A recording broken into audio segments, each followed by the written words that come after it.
Good afternoon, everyone, and welcome back to Tokyo on Fire. Today is June 5th, 2015. Today's burning issue is territorial disputes. There are several places surrounding the Japanese archipelago that have traditionally given Japan problems internationally and geopolitically. If there is a conflict in the future, it will most likely start from these areas. That's why this is a burning issue that we're going to be handling today.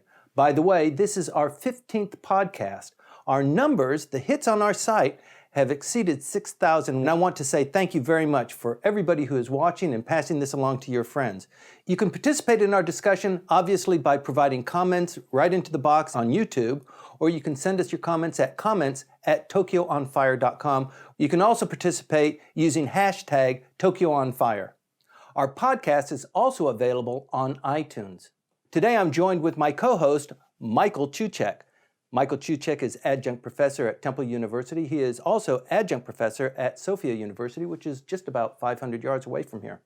Michael, let's talk about these territorial issues. What are the flashpoints that you see? The most obvious flashpoint is the most famous one, the ongoing confrontations, well, almost on a daily basis between the coast guards of Japan and China in what are called, in the Japanese version, the Senkaku Islands, and according to the Chinese, they're called the Diaoyu. This area of the world is seen as a major flashpoint by most analysts, not because there's anything truly of value. There might be hydrocarbons of some sort, gas, probably oil, maybe, but basically it's a question of pride and identity.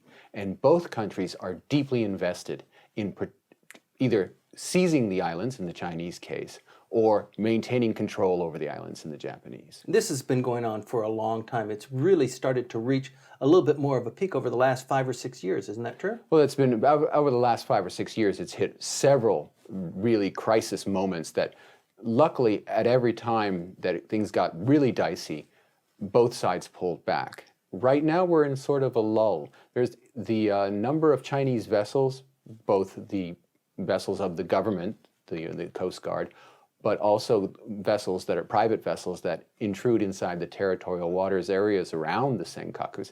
They've been relatively few. They're not ever there's no time that there's a week that passes without anyone going into these territorial waters. But it's, as compared to the times when Abe first came into power, in 2012, 2013, the number of incidents is way, way down. Mm-hmm. What's the potential impact, though? I mean, the fact that both countries are fighting over, not quite fighting over, but actually fighting over who owns these islands. The potential impact there, is it just the 200-mile economic zone? Is it the reaching out of Japan's territorial waters or China's territorial waters, or is there more to that? It's hard to say what it's entirely about. Of course, because these are really islands and they stand above water, they can generate an EEZ, an economic exclusion zone around them. At that point, they're pretty valuable if you're trying to seize underwater real estate. Mm-hmm. So Japan's claim of administrative control and indeed sovereignty over these islands does generate a claim on the seabed that China does not want to accede to. It doesn't want even the Japanese claim on the islands themselves to exist, but it certainly does not want to lose access to the seabed. The East China Sea for them is a place rich with potential for possible resource collections, and they simply get very, very antsy and very, very defensive when there's any possibility that they won't get access to any kind of resource anywhere in the world, in fact. Now, in the case of the Senkaku Islands, the issue is really how much pain the Japanese side is willing to accept. There's probably no other country in the world that responds so passively and pacifistically to invasions of their territorial waters as Japan has been doing. Mm-hmm. There are no armed clashes, and yet everywhere else in the world, you know that if ships of another country, whether they be civilian or the official Coast Guard or even the Navy ships, would come into the territorial waters uninvited and not go away, they'd sink them. Mm-hmm. If this was off the coast of Israel, if you weren't 30 kilometers out, they'd sink you. Right. But here in Japan, you can come right in, claim that this place is ours, and go out, and the Japanese Coast Guard will, they'll parallel you. They'll be very close by, but they won't do anything to interdict or in any way damage you. Well, there's been a lot of, you can see it on YouTube, in fact, where they're bumping, they're bruising the boats. The Chinese boats are doing the same thing. This has been a bit of a flashpoint as too. Yeah, it reached a crescendo and reached an ultimate point in 2010 when a Chinese fishing vessel, whether it was under the control of elements of the Chinese security forces or not, is always something that Japanese right-wingers talk about. Right. Yeah, he must be a captain in the People's Liberation Army kind of thing. You kind of guess, probably they do. Well, I don't know. But anyway, this gentleman rammed not one, but two Japanese Coast Guard vessels. They took him into custody and brought him to Okinawa for prosecution. It caused a huge international incident, and eventually Japan backed down, let him go without charging him, sent him on his way, let the boat go that he had used to ram these vessels. But the Japanese side has always basically gone down on bended knee and simply taken all kinds of punishment. Now, there is a small chance that at some point someone's going to snap, whether it'll be on the Japanese Coast Guard side or on the Chinese side, and they start shooting. And the problem is in the Coast Guards are not like the self-defense forces. The self-defense forces have never shot anything in anger since their establishment. That's the amazing thing about Japan's military. It has never fired a shot in anger. It's fired 3 warning shots in all of its existence. The Coast Guard, by contrast, engages in battles all the time. They are the tough guys, and they don't back down in a fight. If there is ever a fight in the Senkakus, it could get very quickly up to machine gun exchanges, and then things get out of hand. Well, it probably, just in its own context, that's unlikely to happen. It's probably, if something happens, it's probably in a greater geopolitical context of something else happening. It wouldn't probably be just a flashpoint there. It's hard to say because something has to be a trigger, because we've had this ongoing grinding process of Chinese vessels coming in, trying to assert China's claims to sovereignty by having a presence there, a constant presence, and the Japanese ships saying, please leave the area. It's always gone fairly smoothly. As it stands right now, there is nobody residing on the islands, correct? That's right. And that's one of the other things that has to be appreciated about the Japanese side. Restraint from both sides? But in this case, restraint from the Japanese side, especially Mr. Abe. Mr. Abe campaigned the first time in 2012 with a campaign promise to put Japanese, he called it personnel, bureaucratic personnel, on the islands. Now, that in normal speech, that would be you put observers, a clerk, or something. But in Japanese formal language, what it means is SDF. Because the SDF, according to the definition inside the government, are merely personnel. They are they're bureaucrats. Right. And that was seen as an extremely provocative promise. He hasn't followed up on it.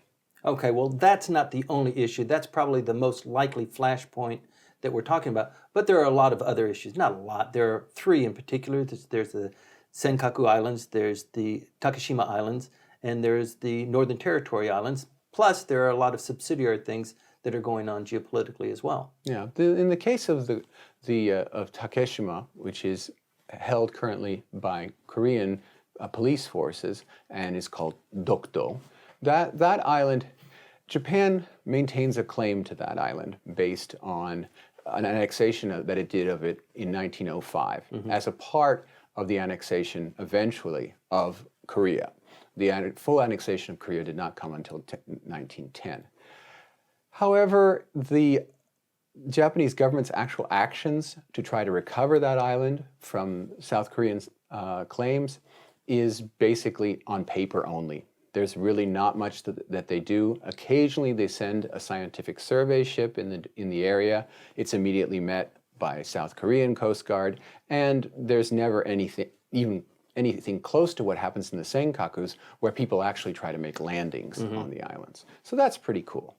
The other one is the one that Abe would dearly like to solve, and that's the Kuriil Islands, the Northern Territories issue. He would love to be the prime minister who signs the peace treaty with Russia, because World War II is not over. That's right. World War II is still ongoing.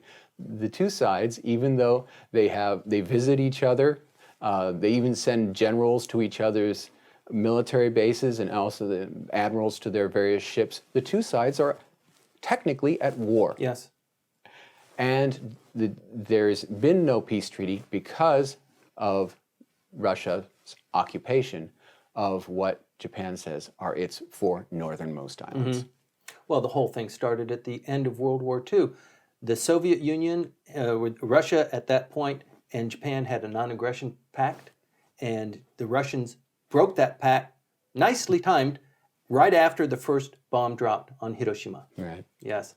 And I think it's seen as a dastardly thing to do, that you guys invaded us. They were going to invade the rest of the islands too, except MacArthur said, we have more than two, right? Right.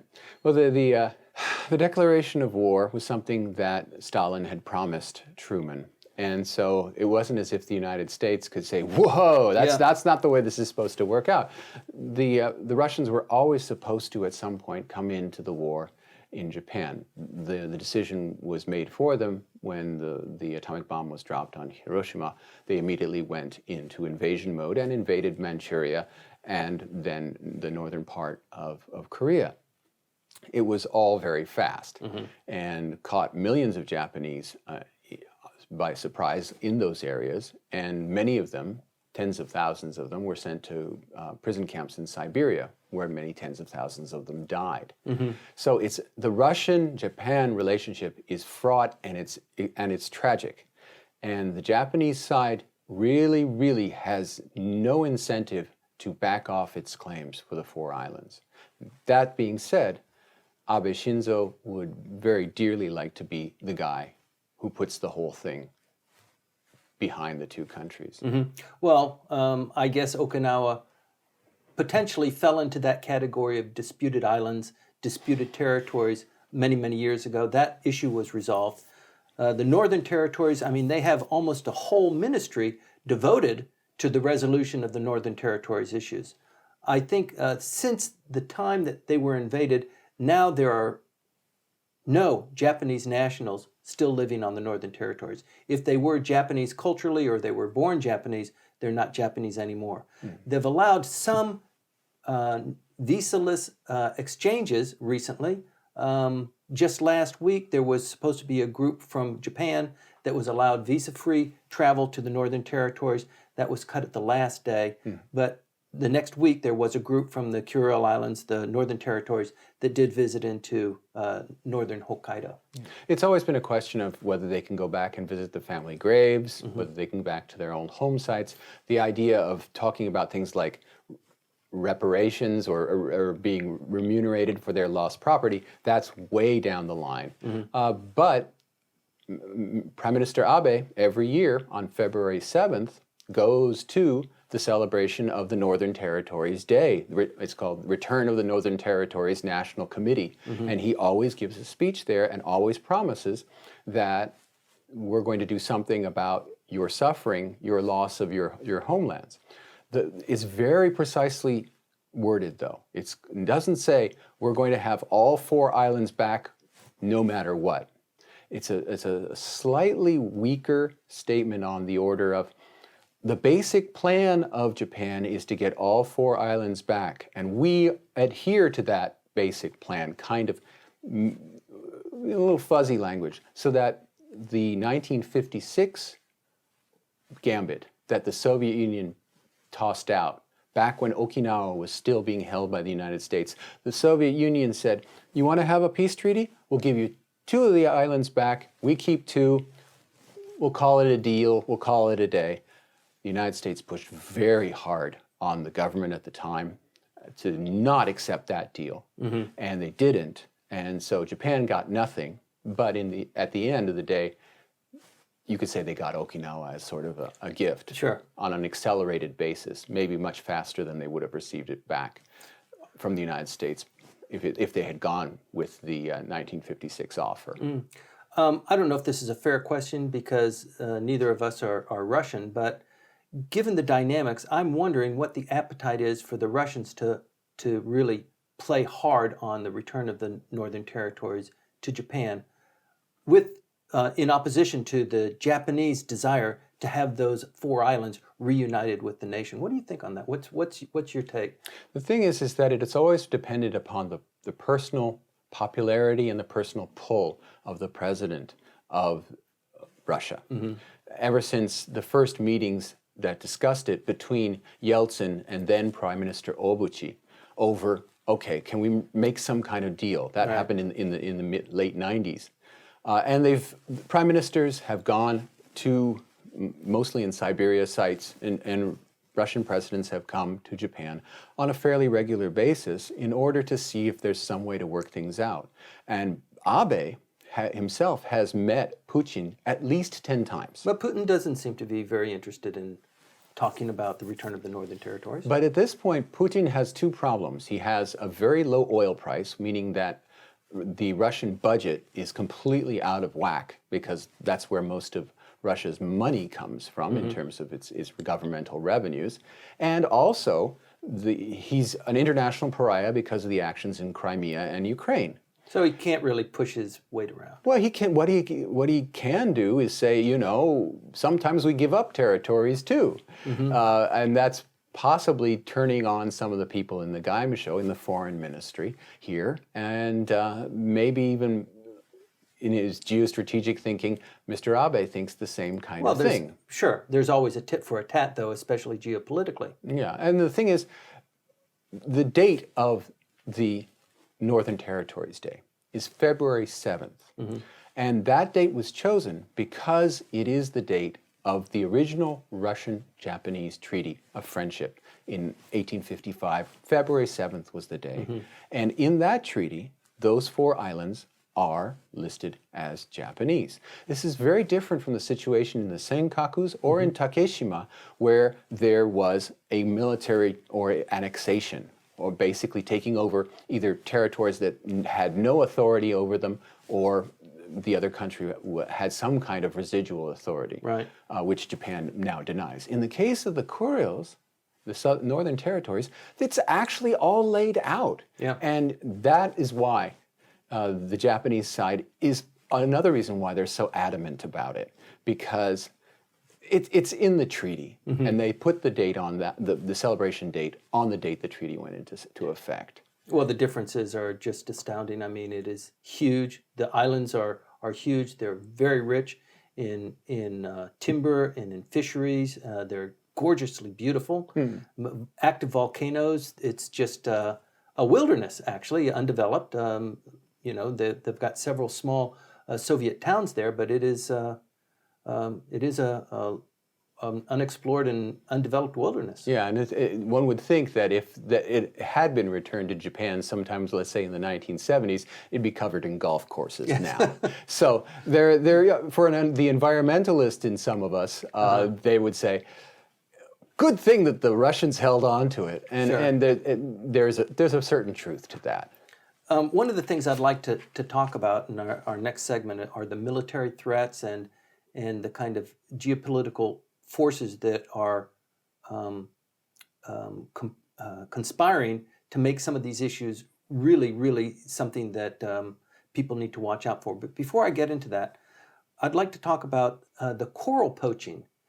This coral poaching been in the news. It's been really aggressive. The Japanese stance has been very, let's watch what they're doing to our territory, and has really not taken much of an aggressive stance on that. The presence of hundreds, not just a few dozen, but hundreds of Chinese trawlers scraping the bottom clean with these nets that they drag along it, taking everything, all living things, not just these coral that are down there, and just scooping them up, taking coral, throwing what's left over back into the sea, and then, hightailing it back. And hightailing it back. What country puts up with this? I have no idea, and it's astounding because what they do, I mean, the coral itself, they're after a special kind of coral.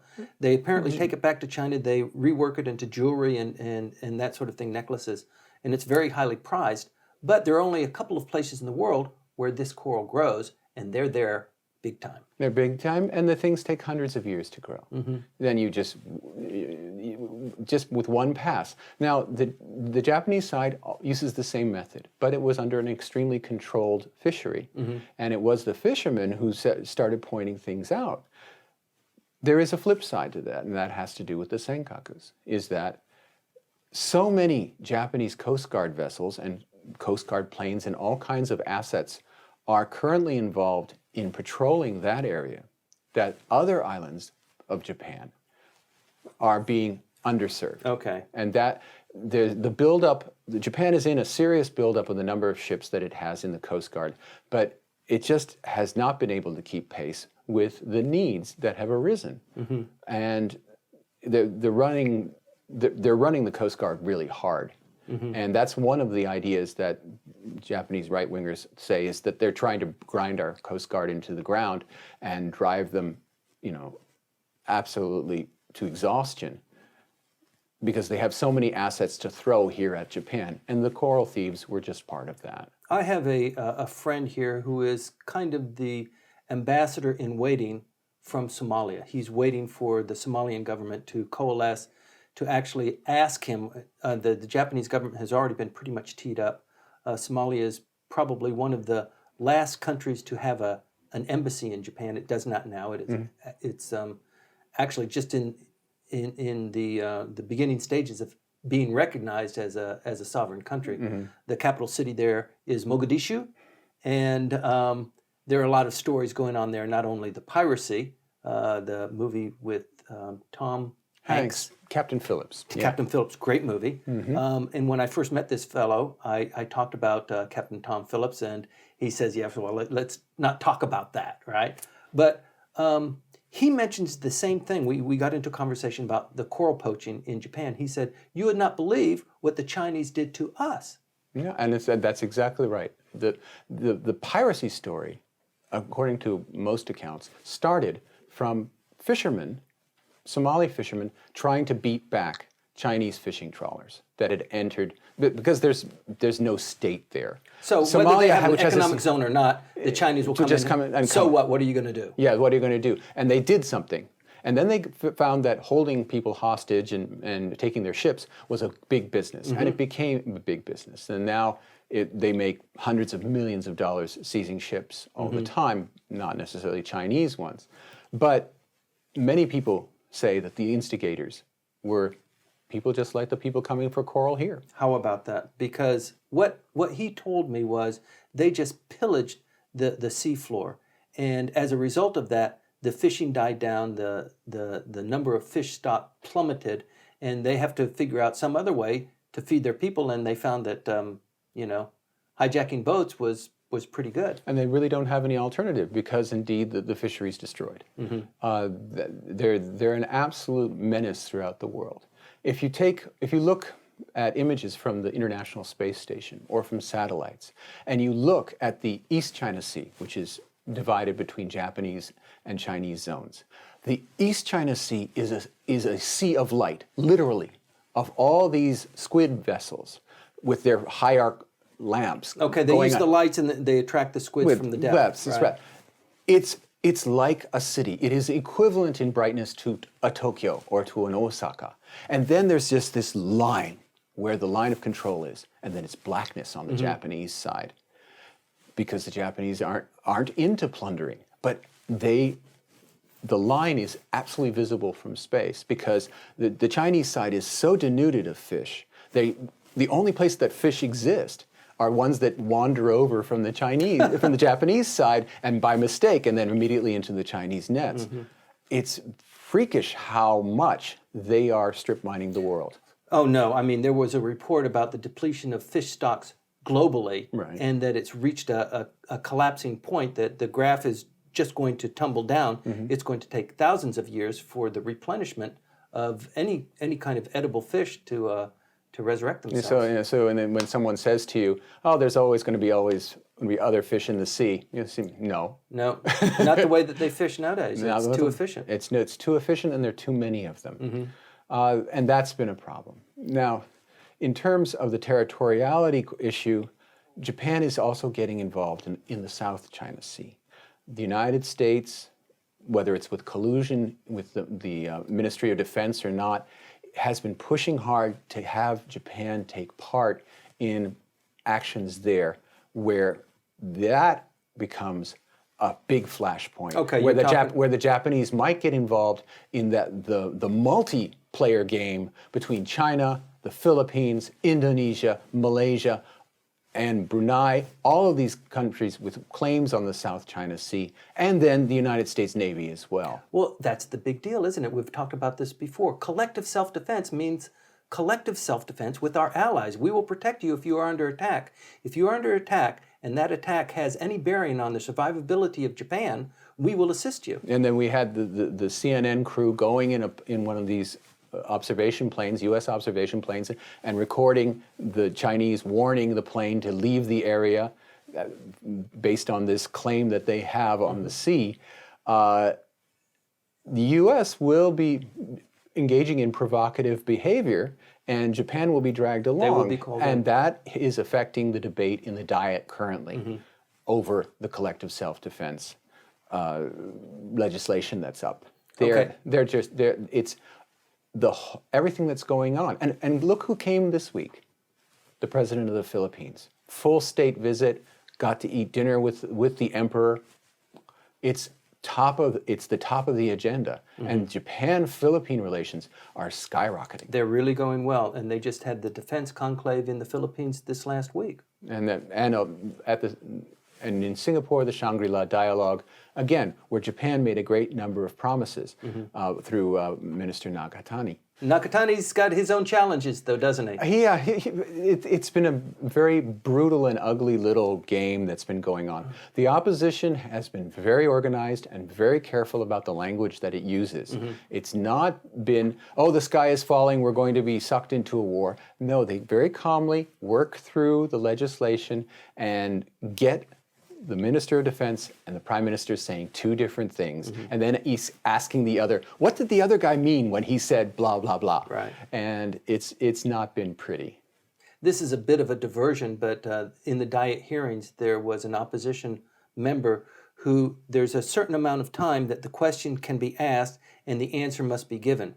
And she occupied almost all the time and was just she wasn't heckling the Prime Minister, but as a consequence of her not getting to the question, it was interpreted that he was heckling her. Why don't you get to the question? What are you going to ask me? And there's a way to do that in that there's a certain decorum that he apparently violated, and he had to apologize twice for. Yeah, Tsujimoto Kiyomi has been a scourge for prime ministers for a long time. She's was a member of the Socialist Party. Now she's a member of the DPJ. But yeah, she was obviously goading him on. Sure. And he does go over the top sometimes and does heckle, even though he's in the prime ministerial role. He has in the past said, nasty comments about the other side and then getting reprimanded from the chair. So yeah, it's the usual thing. But you have to wonder, this is not the first time. Could it be possible that he's actually just sending signals to his supporters? I haven't lost it. Right. I'm not Mr. Cool. I still have that hot-headed, hot-blooded reaction to people stepping on my flag. And you got to think that it's a dog whistle that only his supporters can hear. Yeah, maybe so. And there is a fight that's going on. It's going on even today. But the gloves are not really off. I mean, it is a debate. It is a battle within the Diet chambers, but it's not really vicious. It's been worse before. But the opposition does want to stake its claim and wants to extract some concessions from the ruling coalition. It does. It doesn't use all the techniques like sit-down strikes, blocking the doors, or anything like that. But it'll do things like not showing up and not telling anybody that it's not showing up so that the meeting goes to pieces on live television. It's just, yeah. And this is an administration that is where execution is the number one thing. That's the way they maintain their aura of power. And because it's not clear where Abe's taking us in the big picture. It's not like he said, these are the 3 things I want to get done. And he's never actually been very clear about that. He's had hundreds of ideas. So what they like to do is to set up a schedule of easy to do things and meet that schedule, and that's competence. That's success. It's not getting one big thing passed, like let's say Obama and a healthcare package, right? It's not that. It's a whole bunch of little things. When their little schedule, their agenda goes astray, it makes them panicky. Getting back to the territorial issues, we've mentioned the 3 major ones, the Northern Territories, Takeshima, and the Senkaku Islands. There are other territorial disputes that are kind of just emerging from the ocean, quite literally. There's Okinotori Island, which is not quite an island, but let's call it an island because there is a dry spot on it at low tide. And then there's this massive project that the Chinese are doing with dumping billions of tons of sand and creating a man-made island and the implications of that. Yeah, there's really a certain reticence on the part of Japan to really get into that issue because they learned, the Tokyo did it first. Tokyo did it. And the thing is, it's a part of Tokyo. It's a part of the city. It's a part of the metropolitan area. And Ishihara Shintaro, God bless him, when he was governor, would love to take the plane all those thousands of kilometers to the south, and then it must have been a seaplane at some point because there's no place to land. The thing is, they are literally rocks. It's a coral outcropping. Basically, yeah. And so 2 parts of it are above the water at high tide. And what Tokyo and the national government did was build a titanium dome over both of these rocks and then surrounded them with the tetrapods, those wonderful concrete things that they use to break waves, so that, yes, water can just barely reach it, but there's no way that erosion can in any way endanger these precious stones. And wouldn't you like to live there? Wouldn't you? No, yeah. But the thing is, it actually has led to a loss of lives. We had the platform that they were building there for workers to further improve this defenses of these 2 rocks, and it overturned, and 5 workers were killed and drowned underneath this giant platform. So it's not an inconsequential project. It costs human lives, but it makes it impossible for Japan to say anything about what China's doing in the South China Sea. And look what China is doing. It's almost as if this is how we do it, right? And you can see satellite pictures of what's going on there. Massive ships look like little toys, and they're dredging the sand up, and they're building, what looks like a runway, dockside, and setting up a fait accompli. It's done. We're already here. We have our anti-aircraft guns. We have our soldiers here. It's done. And what is any country going to do? Well, the greatest risk there is mostly on the Philippine side, is it not? Yeah. But it also has implications for Japan shipping and the maritime travel within the inland Japan Sea. Yeah, and the Chinese side, someone should confront them with saying, okay, you want to be in charge? Get rid of piracy in the South China Sea. And we talk about Somalia, and we talk about the area around the Malacca Straits as zones of piracy. The South China Sea is the world's center in number of incidents every year. It's absolutely a lawless zone. Well, that's true. There's no one country that takes responsibility for it, and it becomes just a free-for-all. And that is a great threat to shipping. And yes, through the South China Sea goes a lot of Japan's trade, almost all of Japan's imported oil, almost all of China's imported oil, all through these waters. So yes, Japan has a tremendous interest, and the United States has a tremendous interest, and unfortunately, China itself thinks that it's a Chinese lake. Last week we talked about freedom of the press in Japan, and we talked about a barometer of free press and not very free press, a barometer that is judged each year. And I'm wondering, on a scale of conflict, risk of conflict, the same kind of barometer, with these three territories, and maybe with the dumping of the sand the dumping of sand on to create a man-made island, essentially.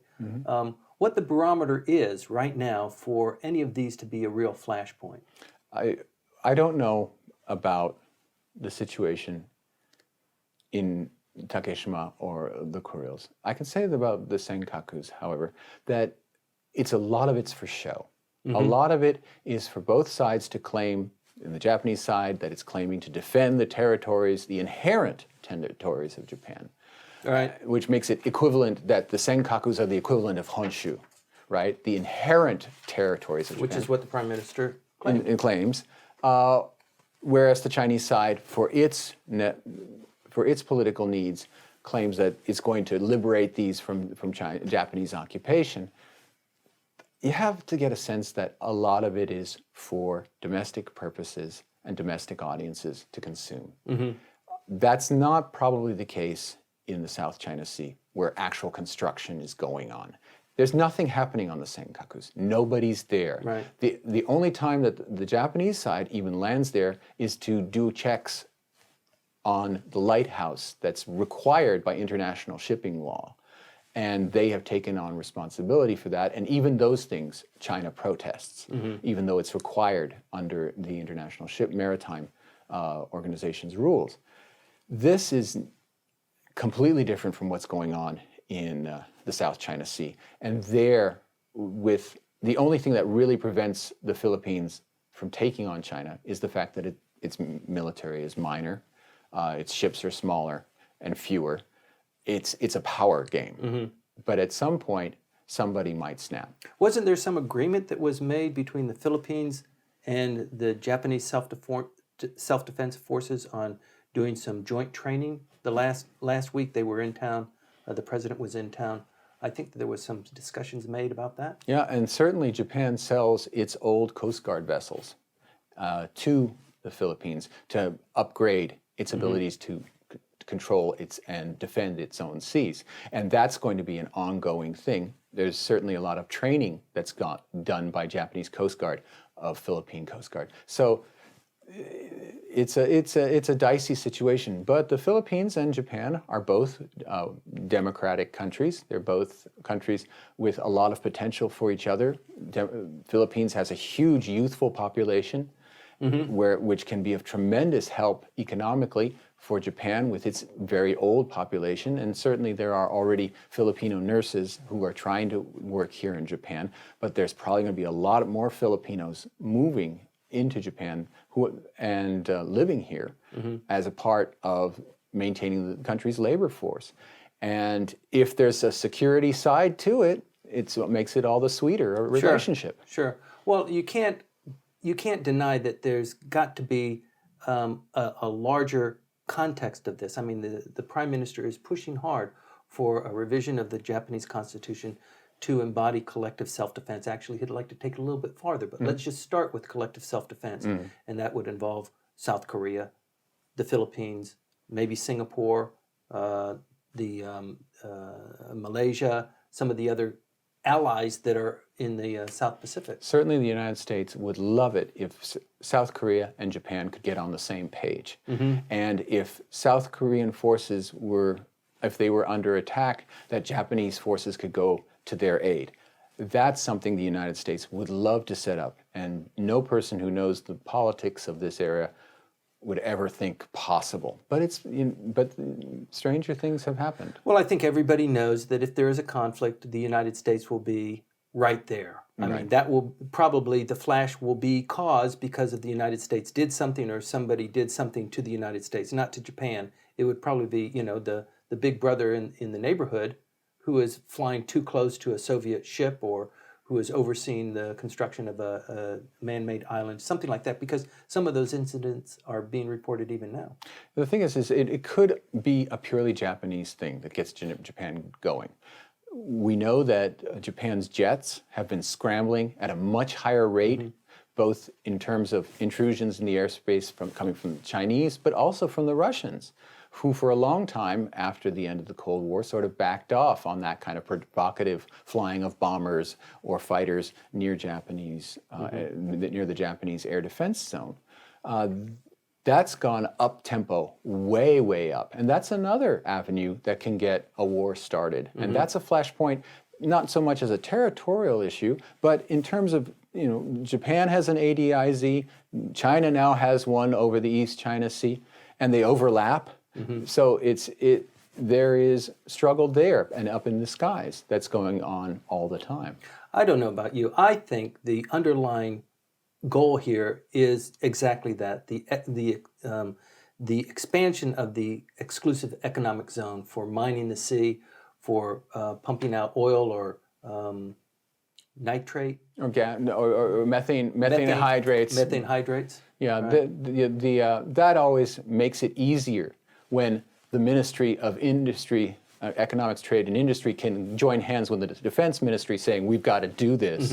It's always easier. And the same is true on the Chinese side, that their industrial ministries join hands with their defense people, the People's Liberation Army, and say, we've got to do this in order to get these resources that are there. Whether it's really harvestable, whether it's economically sound, whether it in any way compares to the costs of conflict between East Asia's greatest powers and economic powers, not just military powers, that part gets lost in the, there's oil down there story. Yeah, well, who knows? I mean, the technology is not here now. It's like data vacuuming. It's like big data. We don't know how we can actually masticate that, but the technology will eventually come.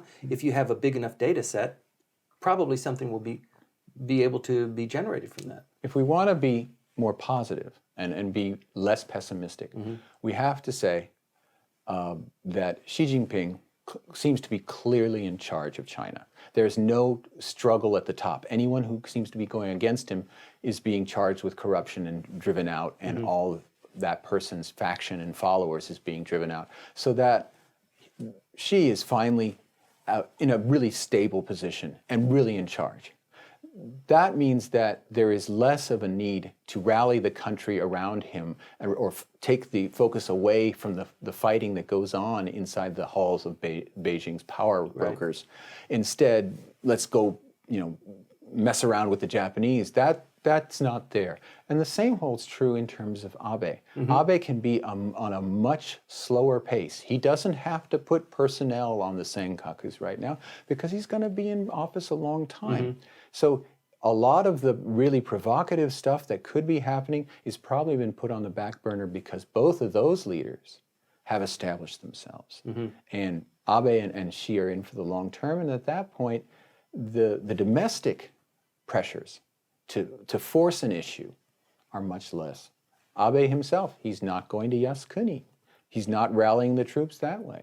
That's really a big change and something that I thought that he really couldn't do, but he's shown himself to be capable of looking at the long term. I don't have to score points early with my team for my base. So is it accurate to say that of these issues, they're probably all back burner issues? They're not real flashpoints that something's going to happen in the immediate short term. If you don't pay attention to them, they'll bite you. But if you do pay attention to them to a reasonable extent, and keep aware of the things that could go wrong, and stay on top of that, it's not going to hurt the country as much as other things that could go wrong. The only thing that probably could come up is this sense of nationalism that has been pretty much played down. If that flared either here or in Korea, in China, that could be something that would guide the leadership to take some other steps.